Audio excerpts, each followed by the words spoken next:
Hi kids, welcome to my channel Freeway to English. आज का जो वीडियो है उसमें हम करेंगे question and answers for our chapter the kites. ये है हमारी यूनिट 5 का सेकंड चैप्टर। तो पहला क्वेश्चन है कि क्या कभी जो है आपने कोई पतंग उड़ाई है या किसी को उड़ाते हुए देखा है, कहाँ देखा है और कब देखा है। तो मैंने आंसर लिखा है, yes I have flown a kite and seen others fly kites as well. It was during the Makar Sankranti festival which is a popular time for kite flying in India. We gathered on the terrace of our house in January to enjoy the festivities. Next question है, जो आपने पतंग उड़ाई या फिर जो आपने देखी उसका रंग कैसा था, किस शेप की थी, डिजाइन क्या था, वो सब आपको बताना है। तो the kite eye flu was vibrant and colorful with a combination of red, yellow and green. It was shaped like a diamond and had a long flowing tail made of paper strips. The design included small stars drawn on it. What did you think when you saw the kite up in the sky? जब आपने आसमान में पतंग उड़ते हुए देखी तो आपने क्या सोचा? When I saw the kite soaring high in the sky, I felt a sense of joy and amazement. It was thrilling to see it dance with the wind, and it looked like a tiny bird against the vast blue sky. Next question में जो है आपको internet पे search करना है kite festivals के videos. और फिर उसके बाद जो है वो वीडियोस देख के आपको जो है अपनी क्लास में जो है टीचर के साथ शेयर करना है आपने वीडियो में क्या देखा। तो मैंने जो वीडियोस देखे उसमें मैंने देखा, while watching videos on kite festivals, I noticed people flying kites of various shapes, size and colors. Some kites were shaped like animals while others resembled dragons or even superheroes. The atmosphere was lively with music, cheers and families enjoying themselves together. Competitions for the highest flying kite or the longest tail were also part of the festivals. Would you like to participate in this kind of festival? Why? Yes, I would love to participate in this kind of festival because it seems like a lot of fun and a great way to bond with friends and family. It would also give me an opportunity to showcase my kite flying skills and creativity. What kind of kite would you like to fly? I would like to fly a kite shaped like a butterfly with colorful wings and sparkling tail. It would stand out in the sky and bring a unique touch to the festival. Now इसके answer में आप जो आप kite उड़ाना चाहो उसके बारे में आप लिख सकते हो। मुझे तो बटरफ्लाई शेप की जो है काइट जो है बना के उड़ानी है, मुझे उसका मन है, बट जो आपको लगे आप उसकी डिटेल यहाँ पे लिख सकते हो। नेक्स्ट आपको फिल इन द ब्लैंक्स करना है, इन सेंटेंसेस को कंप्लीट करना है इन वर्ड्स से। नाउ पहला है, I can see a kite, sky and birds in the picture. तो इस पिक्चर में मुझे क्या दिख रहा है? काइट दिख रही है, आसमान दिख रहा है, बर्ड्स दिख रही हैं। The weather in the picture is windy, right, हवा चल रही है तेजी से, तो विंडी है जो वेदर है। The kite is flying high in the sky. The child is looking from below. The tail of the kite has ribbons. Next है, list two more things that you would want to add to the picture. दो और चीजें जो आप इस picture में add करना चाहोगे, तो वो है a group of children flying their own colorful kites to make the scene more lively. तो मैं जो हूँ और बच्चे ऐड करूंगी जो अपनी अपनी पतंग उड़ा रहे होंगे। A bright sun in the sky to enhance the cheerful atmosphere. If I were the child, I would run faster to make the kite fly higher and enjoy watching it dance in the sky. If I were the kite, I would float gracefully with the wind and enjoy the view of the world from above. Float का मतलब होता है तैरना, तो मैं जो हूँ बहुत ही अच्छे से हवा में तैरती, इधर से उधर जाती अगर मैं पतंग होती।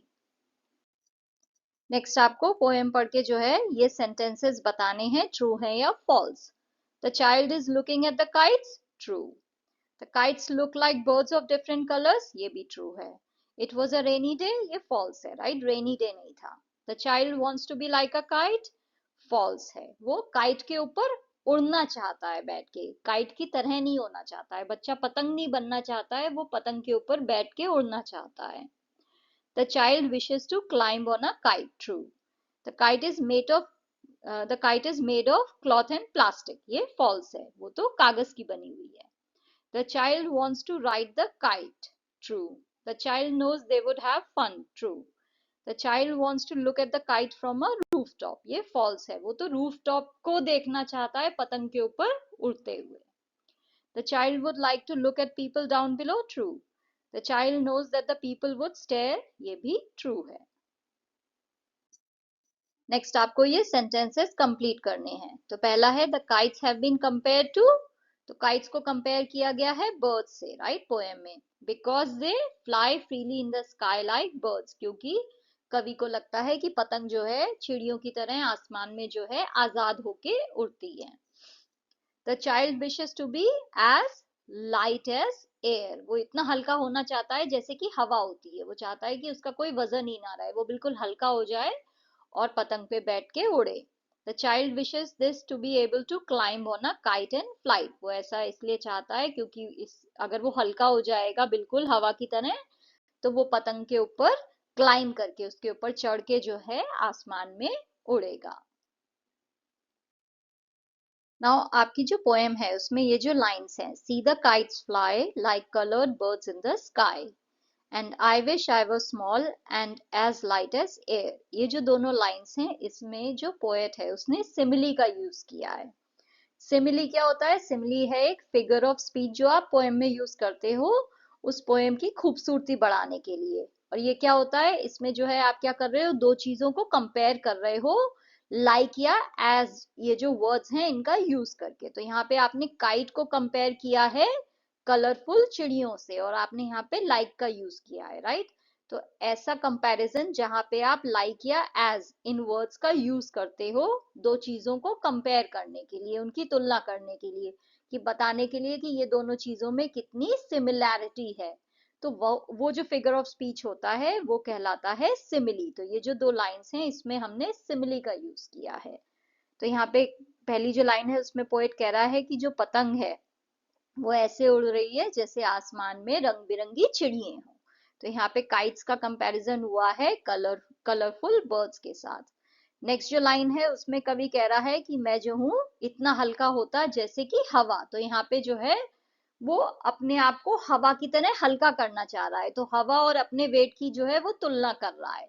तो ये जो कंपैरिजन है यहाँ पे अगेन उसने वर्ड एज का यूज किया है, इसलिए जो है यहाँ पे सिमिली का यूज हुआ है। तो जब भी आप किसी दो चीज को कंपेयर करो किसी लाइन में और लाइक या एज इन वर्ड्स का यूज करो कंपैरिजन के लिए, तो वहां पे फिगर ऑफ स्पीच होता है simile. Do you think that the use of simile in this poem helps us imagine better when we read the poem? Share your thoughts with your teacher and classmates. तो क्या आपको ऐसा लगता है यहाँ पे कवि ने जो है जो सिमिली का यूज किया है उससे जो है आपको इमेजिन करने में ज्यादा आसानी हो रही है, राइट? क्योंकि कवि ने यहाँ पे कहा है कि पतंगे ऐसे उड़ रही हैं जैसे रंग बिरंगी चिड़िए हो। तो जब ये वो कलरफुल बर्ड्स की बात कर रहा है, तो जब वो ऐसे कंपैरिजन कर रहा है तो उससे मेरे दिमाग में एक अच्छी सी पिक्चर बन जा रही है, राइट? मैं इमेजिन कर पा रही हूँ कि अरे वाह नीला आसमान है उसमें रंग बिरंगी चिड़ियों की तरह जो है पतंगे उड़ रही हैं। तो उसने ये जो यूज किया है सिमिली का उससे जो है इमेजिनेशन जो है मेरा बेटर हो गया है, right.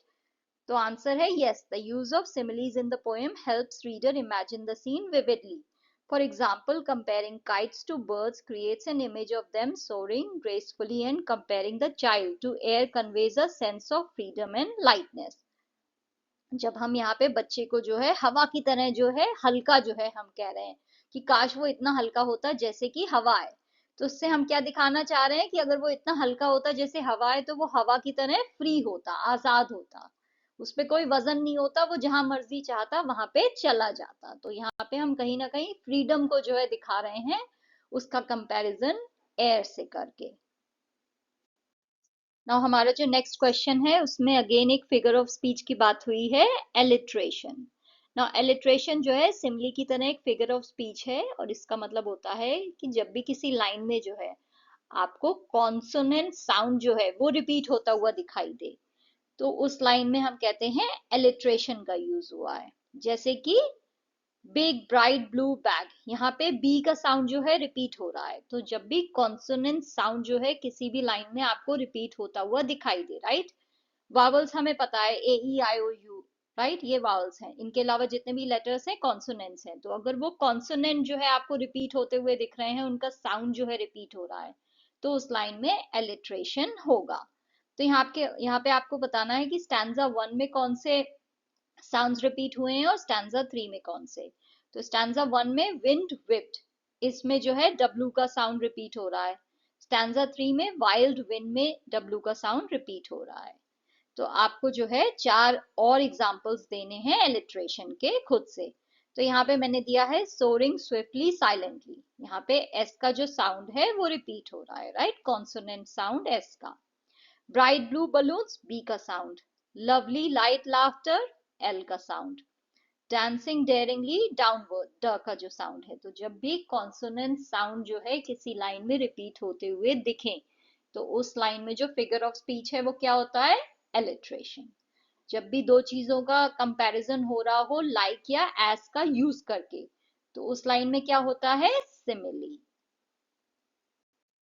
In the last stanza, the two words that the poet repeats are high, high. Last stanza में कौन से दो words repeat हुए हैं, high, high. क्यों repeat किए, ये दिखाने के लिए कि जो काइट है वो बहुत ही ऊंची उड़ रही है। तो ऊंची ऊंची दो बार यूज करके कवि बताना चाह रहे हैं कि बहुत ऊंची उड़ रही है मेरी पतंग। Study each stanza and underline the rhyming words from the end of each line. Also circle the end words in the stanzas that do not rhyme. तो आपको वो वर्ड्स अंडरलाइन करने हैं जो राइम हो रहे हैं और उनको सर्कल करना है जो राइम नहीं हो रहे हैं। तो यहाँ जो पहला स्टैंजा है उसमें फ्लाई और स्काई जो है वो राइम हो रहा है, right, and air and birds नहीं हो रहा है। स्मॉल एंड काइट राइम नहीं हो रहा है, एयर एंड देयर हो रहा है। थर्ड स्टैंजा में अपॉन और सॉन्ग्स जो है राइम नहीं हो रहा है और विंग्स एंड सिंग्स राइम हो रहा है। फोर्थ स्टैंजा में बी एंड पार्क राइम नहीं हो रहा है, डाउन एंड टाउन राइम हो रहा है। लास्ट स्टैंजा में बिलो एंड मी जो है राइम नहीं हो रहा है, स्टेयर एंड एयर राइम हो रहा है। तो जो राइम हो रहे हैं उन्हें अंडरलाइन करना है और जो राइम नहीं हो रहे हैं उन्हें सर्कल करना है। नेक्स्ट क्वेश्चन है, read the given lines from the poem and answer the following questions. What fun it would be to look right down over the park and the rooftops of town. The question है, circle the word that does not share the same feeling as fun. Joy, excitement, care and happiness. इसमें से कौन सा word है जिसका मतलब fun नहीं है, care, right? care जो है वो fun वाली feeling नहीं दे रहा है, बाकी सारी जो words हैं वो fun की feeling दे रहे हैं। joy है, excitement है, happiness है, right? Which line tells us that the poet was somewhere above? ये वाली लाइन जो है, to look right down over the park and the rooftops of town. तो जब जो है वो कहीं ऊपर से नीचे देख रहा है इसका मतलब यही हुआ, राइट, कि वो कहीं ऊपर है। नेक्स्ट आपको वो सीन चूज करना है जो कि उन लाइन से जो है आपको पता चल रहा है। तो ये सेकेंड वाला जो सीन है जिसमें जो है आपको यहाँ पे सब घरों की छतें दिखाई दे रही हैं, क्योंकि उसने जो है उस लाइन्स में कहा है कि वो यहाँ कहीं ऊपर उड़ रहा है और उसे जो है घरों की छतें दिखाई दे रही हैं। तो नंबर 2 जो है वो राइट आंसर है। नेक्स्ट है, how does the poet describes the kites in first two lines. The poet describes the kites as flying high in the air, comparing them to brightly colored birds in a windy sky. Why does the child say that they have to climb a tree first to get onto the kite? The child imagines needing to climb a tree to get onto the kite because it is flying so high. What are the songs that the child hears when flying atop the kite? The songs refer to the sounds of wind, described as wild and melodious, creating a sense of adventure and freedom. तो जो गाने की बात कर रहे हैं वो जो है वो एक्चुअली हवा के साउंड की बात हो रही है, जो कि जो है वाइल्ड है और मेलोडियस, बहुत ही खूबसूरत जो हवा का साउंड होता है। जब हवा चलती है तो जो आवाज आती है उसे जो है सॉन्ग्स कहा गया है। Why did the people look up at the child and stare? If you looked up and saw that, what feelings would you have? The people stare because seeing a child flying on a kite is unusual and magical.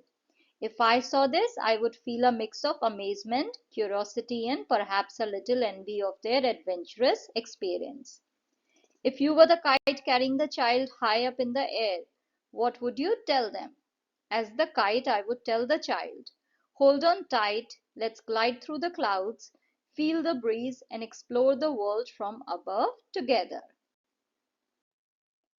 Next जो question है उसमें आपको यहाँ पे kites के जो different parts होते हैं वो बताए गए हैं। तो जो टॉप है उसे नोज कहते हैं, ये जो यहाँ पे ये डंडी है इसे स्पाइन कहते हैं, ये जो पेपर है इसे कवर कहते हैं, ये टेल है काइट की, ये काइट की लाइन है, वो डोरी जो है जिससे आप उड़ाते हो, और इसे रील कहते हैं जिसमें जो है वो डोरी लपेटी हुई होती है। नेक्स्ट आपको जो है ये कॉन्वर्सेशन फिल करनी है पार्ट्स ऑफ काइट से। तो पहला है, I love the long yellow tell at the end of my kite, what colour is your kite? My kites cover is pink, the spine is black. तो जो रंग है वो पिंक है और जो डंडी है वो ब्लैक है। Oh, wonderful. My kite line is red. The reel that wraps it is green. I really like it. My kite line is red too. The tip of my kite has a blue nose. Beautiful. Let's go and fly our pretty kite. Next जो है सिनकेन की बात हुई है ना। सिनकेन क्या होता है? एक टाइप की पोएम होती है जो कि 5 लाइन में लिखी हुई होती है। ये ऐसी छोटी सी जो पोएम है इसे हम सिनकेन कहते हैं। तो यहाँ पे जो है हमने कैसे क्रिएट किया है इस पोएम को। पहली लाइन सब्जेक्ट है, तो इसमें जो है हमने एक ही वर्ड का यूज किया है जो कि नाउन है, तो यहाँ पे हमने काइट का यूज किया है। सेकेंड लाइन में 2 वर्ड्स होंगे जो कि इस नाउन को डिस्क्राइब करेंगे, तो यहाँ पे मैंने इसको प्रिटी और कलरफुल कह दिया है। थर्ड लाइन में जो है 3 एक्शन वर्ड्स होंगे, तो कैसी है मेरी काइट? प्रिटी और कलरफुल है, और क्या कर रही है? फ्लाई कर रही है, फ्लोट कर रही है, सोर कर रही है। जो चौथी लाइन है उसमें 2 वर्ड्स का यूज होगा जो कि एक्शन को डिस्क्राइब कर रहे हैं। कैसे फ्लाई कर रही है? क्विकली और हैप्पीली। जो लास्ट लाइन है उसमें एक वर्ड होगा जिसमें जो है सेम मीनिंग होगा जो कि सब्जेक्ट का है। जो पहली लाइन का है सेम वही जो है जो लास्ट लाइन है उसका मतलब हो जाएगा। तो ऐसे जो है हम सिनकेन जो पोएम है वो बनाते हैं, 5 लाइन की पोएम। तो आपको ऐसे ही अपने ही मन से जो है कोई पोएम बनानी है सिनकेन, किसी भी टॉपिक पे जो आपको पसंद हो। तो यहाँ पे जो है मैंने बर्ड के ऊपर जो है सिनकेन बनाई है जो पोएम है 5 लाइन की। तो क्या कहा है मैंने? Bird, gentle, vibrant, singing, flying, gliding, joyfully, freely, feathered, friend. तो ऐसे जो है आप किसी भी और टॉपिक पे जो है एक पोएम बना सकते हो सिनकेन 5 लाइन की। नेक्स्ट है, the poet uses the word fly and drift to tell us about the kites movement. तो पोएट ने फ्लाई और ड्रिफ्ट का यूज किया है हमें बताने के लिए कि जो काइट है उसका मूवमेंट कैसा है, वो उड़ रही है और ड्रिफ्ट कर रही है, यानी इधर से उधर धीरे धीरे नीचे जा रही है, ड्रिफ्टिंग है। स्लोली स्लोली ड्रिफ्टिंग होता है, स्लोली स्लोली धीरे धीरे इधर से उधर जाना, उसे ड्रिफ्टिंग मूवमेंट कहते हैं। तो कौन से वर्ड्स है जो इस ड्रिफ्ट मूवमेंट को मैच कर रहे हैं? स्लो है, जब धीरे धीरे होता है तो उसे ड्रिफ्टिंग कहते हैं। डाउनवर्ड नीचे जा रही होती है तो वो भी ड्रिफ्टिंग से मैच कर रहा है। राउंड एंड राउंड भी मैच कर रहा है क्योंकि वो धीरे धीरे गोल गोल घूमते हुए भी नीचे जा सकती है। और फ्लोटिंग भी मैच कर रहा है क्योंकि वो ऐसे लगता है जैसे हवा में तैर रही हो धीरे धीरे। तो drifting and floating almost same है। तो ये जो वर्ड्स हैं ये मैच कर रहे हैं ड्रिफ्ट से। नेक्स्ट आपको जो है कुछ और वर्ड्स दिए गए हैं काइट के मूवमेंट से रिलेटेड, आपको एक्सप्लेन करना है कि ये क्या है। तो जो ग्लाइड है वो क्या होता है? Smooth and steady movement, often slow and graceful. तो अगर जो है स्मूथली एकदम से जो है अच्छे से जो है एक सार मूवमेंट के साथ जो है पतंग जब जो है इधर से उधर जाए तो उसे ग्लाइड कहते हैं। स्टेडी मूवमेंट है, ना तेज हो रहा है ना धीमे हो रहा है, ओके, स्टेडी है, एक ही स्पीड में है। और स्मूथ है, एकदम से जर्क नहीं आ रहा है कि एकदम से ऊपर नीचे जाए, स्मूथली इधर से उधर जा रही है तो उसे ग्लाइड कहते हैं। डाइव क्या होता है? एकदम से जो है तेजी से कोई चीज जो है नीचे जाए, तो अगर पतंग जो है एकदम से नीचे जाए तो उसे डाइव कहेंगे। सोर का मतलब होता है तेजी से ऊपर जाए, तो सोर हुआ तेजी से ऊपर, डाइव हुआ तेजी से नीचे। स्वूप क्या हुआ? अ सडन डाउनवर्ड और कर्व्ड मूवमेंट, अगर एकदम से जो है नीचे जाए या फिर जो है कर्व करते हुए जाए, यानी थोड़ा सा ऊपर उठ के जो है कर्व बनाए और नीचे चली जाए, तो वो जो है स्वूप मूवमेंट कहलाता है। सर्कल क्या होता है? गोल गोल अगर घूम रही है तो सर्कल हो गया। नेक्स्ट क्वेश्चन में है कुछ एक्सप्रेशंस जो है पोएट ने पोएम में यूज किए हैं, जैसे कि up in the air, look right down, stay up there and stand and stare. तो आपको देखना है एक तो कि ये पोएम में कैसे यूज हुए हैं, एंड सेकंड आपको इन एक्सप्रेशन से खुद के सेंटेंसेस बनाने हैं। तो अप इन द एयर का मतलब हुआ ऊपर आसमान में, तो मैंने क्या सेंटेंसेस बनाए हैं? The colourful balloons floated up in the air making the children laugh with Joy. एक और सेंटेंस है, the plan for the weekend is still up in the air, We haven't decided yet. तो up in the air का मतलब जो है यहाँ पे ये जो सेकंड स्टेटमेंट है उसमें है कि कोई चीज हवा में हो, कोई भी कंफर्म नहीं है। अगर आपने कोई प्लान बनाया, वो कंफर्म नहीं है, उसके बारे में कुछ हुआ नहीं है, तो उसे हम अप इन दी एयर कहते हैं। हम ये जो एक्सप्रेशन है वो यूज करते हैं। बट हम इसे ऐसे भी कह सकते हैं कि कोई चीज आसमान में है। अगर कोई चीज उड़ रही है तो अप इन दी एयर, और अगर कोई प्लान आपका फिक्स नहीं है, किसी ने उसके बारे में कुछ किया नहीं है, सब हवा हवा में बातें हो रही हैं, तो उसे भी हम अप इन दी एयर कहते हैं। लुक राइट डाउन, एकदम से नीचे देखो। From the top of the hill you can look right down at the beautiful valley below. तो आप नीचे देख सकते हो, बिल्कुल नीचे जो है देख सकते हो वहां ऊपर से। I felt dizzy when I tried to look right down from the edge of the tall building. Stay up there का मतलब होता है ऊपर वहीं रहना। The cat climbed the tree and decided to stay up there until it felt safe to come down. तो वो जो बिल्ली थी वो पेड़ पे चढ़ गई और उसने डिसाइड किया कि वहां पे तब तक रहेगी जब तक कि उसे नीचे आने में सेफ नहीं लगता है। The mountain climbers reached the summit and stayed up there to enjoy the breathtaking view. Stand and stare का मतलब होता है कहीं खड़े होके किसी चीज को घूरना। The crowd gathered to stand and stare at the stunning fireworks display. I couldn't help but stand and stare at the magnificent sunset over the ocean.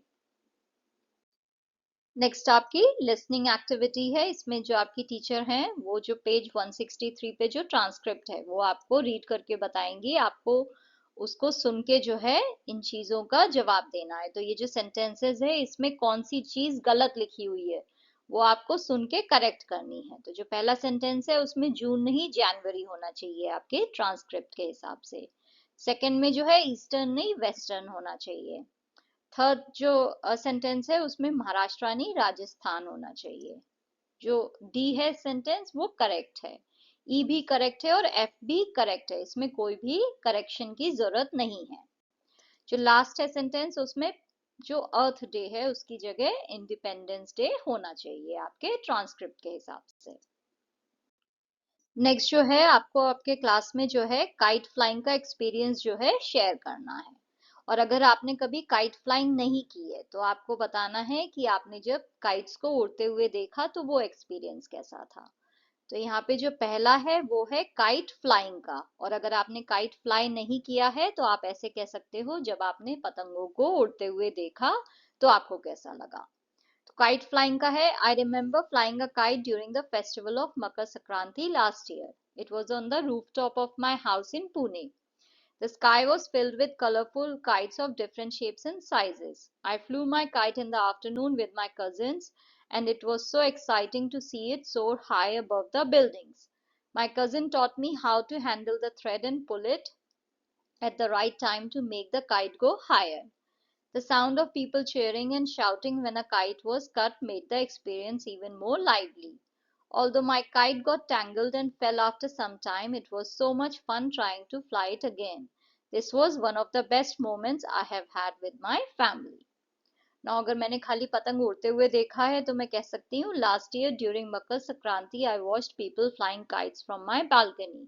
The sky was full of bright colors and I could hear cheerful voices all around. It was amazing to see how high the kites could go and how people skillfully control them.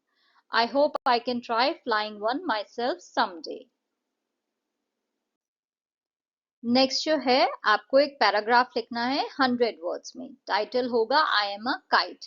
आपको बताना है आपका shape क्या है, कौन से रंग की काइट हो आप, कौन कौन से पार्ट्स हैं जिनके बारे में आप खुश हो कि मेरी काइट की टेल ऐसी है, नोज ऐसी है।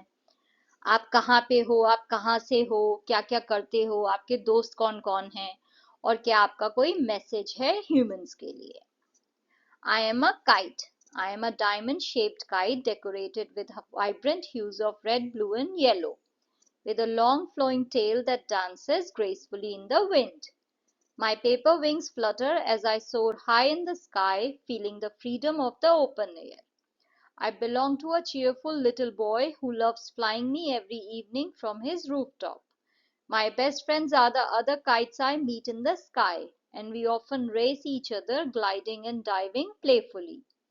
My message to humans is to cherish the simple joys of life, embrace nature, and protect our beautiful skies. The mention of kites exist in ancient Indian text. तो जो India के पुराने जो किताबें हैं, जो पुराणिक किताबें हैं हमारी, उसमें भी जो है काइट्स का मेंशन है, उसमें भी जो है पतंगों के बारे में बताया गया है। It can be found in the poetry of the 13th century Marathi saint and poet Namdev. तो जो मराठी पोएट हैं नामदेव, जो कि 13th सेंचुरी में थे, उनकी जो पोएट्री है उसमें भी जो है आपको काइट्स के बारे में बताया हुआ दिखाई देगा। तो यानी जो काइट्स हैं वो 13th सेंचुरी से जो है हमारी दुनिया में है, इंडिया में रही हैं, क्योंकि जो पोएट हैं वो भी डिस्क्राइब कर रहे हैं, जो हमारी पुरानी किताबें हैं उसमें भी काइट्स का मेंशन है। In his poems or gathas, he called a kite a goody, and there is a mention that the kites were made from kagad। तो जो उनकी पुरानी पोएम्स हैं और जो गाथाएं उन्होंने लिखी हैं उसमें उन्होंने काइट्स को गुदी कहा है, और उन्होंने कहा है कि ये जो काइट्स हैं ये किससे बनी हुई हैं, कागज यानी पेपर से, पेपर से बनी हुई काइट्स हैं। तो नामदेव ने जो है काइट्स को ऐसे मेंशन किया है अपनी पोएम्स में। Have a look at some of the different types of kites. Choose which one is commonly seen। तो यहाँ पे अलग अलग डिफरेंट टाइप की काइट जो है आपको दिखाई गई हैं। आपको बताना है कि कौन सी जो है आपको ज्यादातर दिखाई देती है। तो मुझे तो ये जो डायमंड शेप वाली है ये ज्यादातर दिखाई देती है। बॉक्स काइट मैंने एक दो बार कहीं देखी है, और डेल्टा वाली भी, बट ये जो है पैराफॉइल एंड रोकाकू ये मैंने अभी तक कहीं नहीं देखी है। तो मोस्ट कॉमन तो मैं ये डायमंड शेप्ड काइट को ही कहूंगी। नेक्स्ट आपको फाइंड आउट करना है कि जो काइट है उसे बनाने की स्टेप्स क्या क्या हैं। उसके बाद आपको स्टेप्स को फॉलो करके अपनी काइट बनानी है। फिर स्कूल में आप अपने टीचर और क्लासमेट्स को जाके वो काइट दिखाओ। फिर उसके बाद जो है आपको उस काइट पे कोई मैसेज लिखना है, कुछ भी, जैसे कि हैप्पी इंडिपेंडेंस डे या जो भी आप लिखना चाहो, हैप्पी फ्रेंडशिप डे, जो भी आप अपनी काइट पे लिखना चाहो वो आपको लिखना है। तो यहाँ पे मैंने जो है काइट बनाने की जो स्टेप्स हैं वो लिखी हैं। ऐसे जो है आप काइट बना सकते हो। ये है स्टेप्स काइट बनाने की, और आप उस पर मैसेज जो है कुछ भी लिख सकते हो, happy independence day, fly high, dream big, let the winds carry your dreams, celebrate freedom. कोई भी मैसेज जो है आप अपनी काइट पे लिख सकते हो। तो ऐसे जो है आप काइट बनाओ, उस पे मैसेज लिखो, और फिर मुझे कमेंट्स में बताओ कि आपकी काइट जब आपने उड़ाई तो कैसा लगा आपको। Thank you for watching. If you liked the video, please like, share and subscribe the channel. Thank you.